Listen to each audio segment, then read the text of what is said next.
Well, while there have been far fewer cases of coronavirus here in the United States, for students in China, the virus is frightening and a reality there. The online teacher from Vaughan is doing her part to help students from China feel supported in the midst of the coronavirus epidemic. MTN's Lindsay Hyatt has that story. This is Megan, an English instructor for students in China who transitioned from teaching in front of a classroom to in front of a computer screen.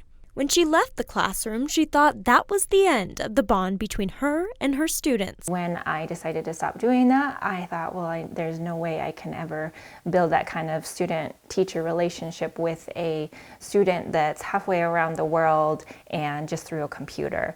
And I was really wrong about that. I have very close relationships with both the families and the students. But with that closeness comes concern for her students' well-being. It's scary. It's scary to see how it's impacting my students. It's scary to see how it's impacting the families.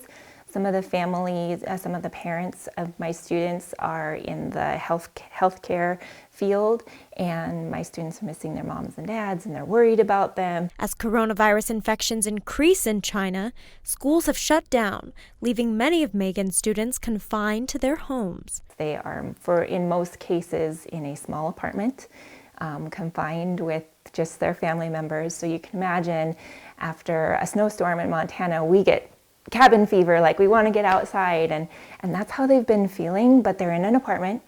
Their school has been canceled indefinitely, so they are starting to take classes online. Hence the rise in online classes like hers. In addition to English, she also teaches them about hope.